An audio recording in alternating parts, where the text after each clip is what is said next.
वो साइकिल चला रहा है आदमी। नौजवान क्या बोल रहा है? मेरा मन डोले, मेरा तन डोले, मेरे दिल का गया करार रे, अब कौन चलावे साइकिलिया।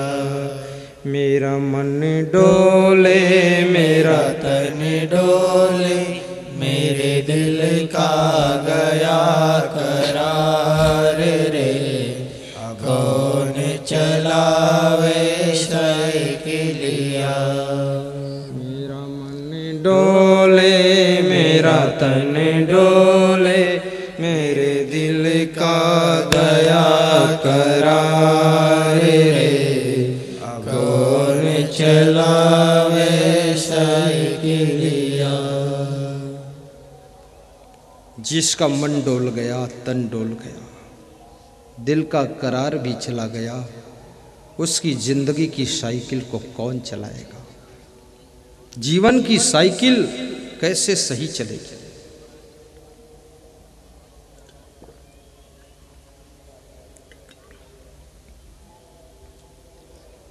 सामने एक नदी आती है, नदी का पुल आ जाता है। नदी के सेतुबंध पर, पुल पर साइकिल चढ़ती है और साइकिल जब आगे उतर रही है, साइकिल के ब्रेक कमजोर है, साइकिल स्पीड पकड़ लेती है और साइकिल चालक का मन डोल चुका है, तन डोल चुका है, दिल का करार जा चुका है। साइकिल कंट्रोल से बाहर हो जाती है और साइकिल जाकर गड्ढे में गिरती है सड़क किनारे। पत्नी के सिर में चोट लगती है, पति के पैर में चोट, बच्चों को चोट, साइकिल भी गई टूट। बच्चे रो रहे हैं, पत्नी रो रही है। अब पति चिल्लाता है तो सेतुबंध के पुल की दीवार पर बैठे हुए नौजवानों को बुलाता है कि आओ, साइकिल उठाओ, मुझे बचाओ। तो नौजवान जो बैठे हैं पुल की दीवार पर, वे कहते हैं कि मैं तुमसे कम नहीं। वो भी गीत गाते हैं, तेरा मन डोले, तेरा तन डोले, तेरे मन। धीरे धीरे, हाँ, थोड़ा स्टेप करोगे तब आनंद आएगा। आला बना दोगे बात खत्म। हाँ, थोड़ा गैपिंग चाहिए गाने में। ज़्यादा जल्दी जल्दी गाओगे तो उसका रस खत्म हो गया। तब तो ऐसे हो गया जैसे ट्राली से ईंटें उलझ रहे हो, खड़बड़ खड़बड़ खड़बड़। लेकिन जब मकान बनाना तो धीरे से ईंट लगाना पड़ता है, तभी सुंदर भवन खड़ा होगा।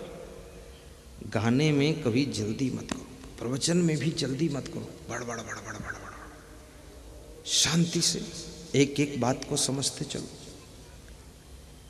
तेरा मन डोले, तेरा तन डोले, तेरे दिल का गया करार रे, कौन उठावे साइकिलिया। तेरा मन डोले, तेरा तन डोले, तेरे दिल का गया करार रे, कौन उठावे साइकिलिया। अरे नौयुवक, तेरा मन डोल गया, तन डोल गया, तेरे दिल का करार चला गया, तो तेरी साइकिल कौन उठाए? मेरी तो दशा ये है कि मेरा भी मन डोला हुआ है। इस दुनिया के अंदर ज़्यादातर नौयुवकों का मन डामाडोल रहता है, और जब जवानी में आदमी प्रवेश करता है तो दो चीज़ें उसको डगमगा देती है। एक तो सुंदर रूप और दूसरे रुपया। ये तुमको तुम्हारी राह से विचलित करते हैं। तुम जिस लक्ष्य की ओर बढ़ते जा रहे हो, विद्या अध्ययन की ओर जा रहे हो, साधना की ओर जा रहे हो, आप राजनीति में सीएम बनने के लिए यात्रा कर रहे हो, पर आपकी राह में ये दो आकर्षण ऐसे खड़े हुए हैं, रूप का आकर्षण और रुपया का आकर्षण। सुंदर रूप आपको मोहित करके विचलित कर देता है और रुपया आपको लोभ में फंसा करके आपको इधर उधर कर देता है। ये दो से बचना है। इसलिए कितने माता पिता कहते मेरा बच्चा पढ़ने में हाई स्कूल तक बहुत टॉप था, पता नहीं क्या हो गया। बस यही हो गया और क्या हो गया। अब खुला खुला कौन कहे, मैं ही कह दूंगा। और हुआ क्या है, आपका बच्चा कोई सांप बिच्छू थोड़े हो गया है, तो वही बात, मन डाइवर्ट हो गया है। और मैं तो बेटों से और बेटियों से एक नम्र निवेदन करूंगा, 25 वर्ष की उम्र तक घोर साधना करके विद्या अध्ययन कीजिए, इधर उधर चित्त को विचलित मत कीजिए, हीरो हीरोइन के आकर्षण से बचिए। ये हेमा मालिन, झूमा मालिन, हाथी मालिन, ये कोई मालिन काम करने वाली नहीं है। ये अमिताभ बच्चन, मैं तो और नाम भी नहीं जानता हूँ, कभी जिंदगी में फिल्म नहीं देखा, बिल्कुल प्लेन पेपर है मेरी जिंदगी, कुछ नहीं। बचपन से साधु लक्षण पूरा, और पढ़ने में टॉप थे। और जो टेलर कपड़ा सिल कर देता था वो प्रेस कर देता था, दोबारा जिंदगी में प्रेस नहीं करता था, वही झम्मर झोल पहने रखे थे, कोई बवाल नहीं। और जो व्यक्ति अपनी पूरी बुद्धि की ऊर्जा, समय की शक्ति, पूरा ब्रेन एक पॉइंट पर एकाग्र करके लगा देगा, याद रखना वो जिस फील्ड में है उसी फील्ड में टॉप करता चला जाए। राजनीति में भी ये चीजें जरूरत है। राजनीति भी साधना का पथ है। अगर वहां आप कहीं भौरी बाई के चक्र में फंस गए तो निपट जाओ। वहां भी भौरी बाई आती है, वहां भी आप कहीं चक्कर में फंस गए। और साधु लाइन में भी, चाहे साधु हो या साध्वी हो, यहां भी चक्कर में चक्कर, चक्कर में चक्कर चलते हैं। बस बचना है आपको, ये दो चीजें बस। धन के बीच में रहो और धन का लोभ ना आने पाए। दुनिया के लोग आपका मान सम्मान करें, आदर करें, लेकिन आपको अभिमान ना आने पाए। दुनिया के लोग कहें तुम बड़े हो, हम खड़े हैं। लोग कहें तुम भगवान हो, लेकिन तुम समझना हम साधारण इंसान हैं। तभी तुम सफल होगे जिस दिन खुद मान लिया कि आई एम भगवान, गॉड हूं, उसी दिन खतरा हो जाएगा।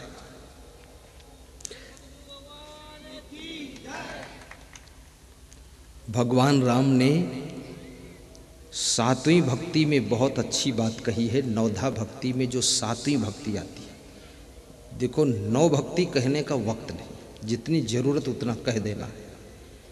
याद है नौ पूरी, लेकिन कहूंगा एक ही, क्योंकि उतनी जरूरत है।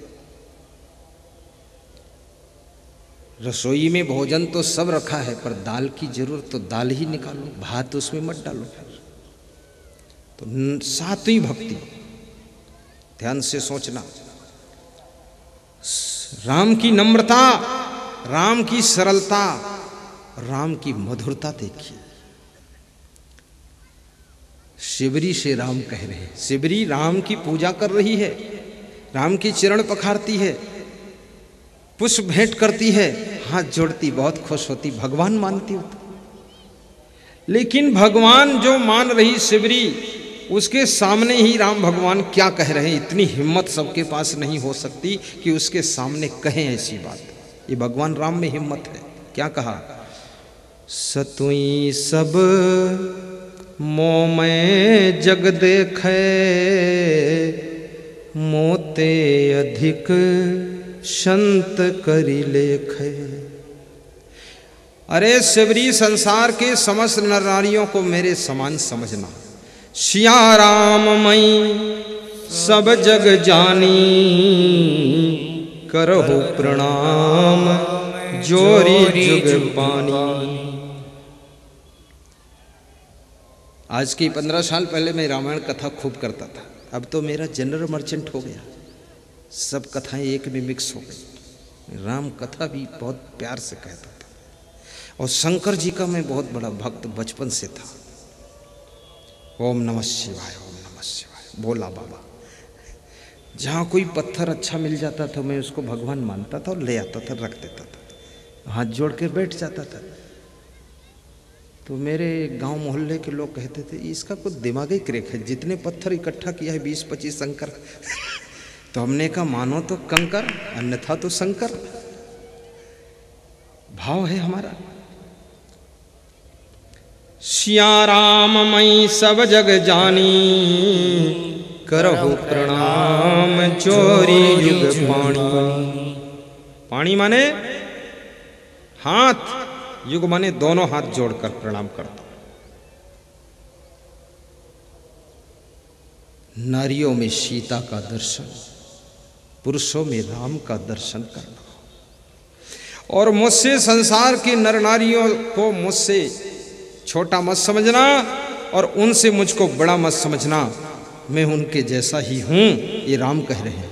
और कहते हैं कि मोते अधिक संत कर लेख है, और संत मुझसे भी बड़े हैं, उनको मुझसे बड़ा समझना, उनके पैर छूना, क्योंकि संत ही तुम्हारे जीवन को बसंत बना सकता है और दुखों का अंत कर सकता है। इसलिए संत के पास जाओ। संत का दर्जा भगवान ने अपने से भी बड़ा दर्जा दिया।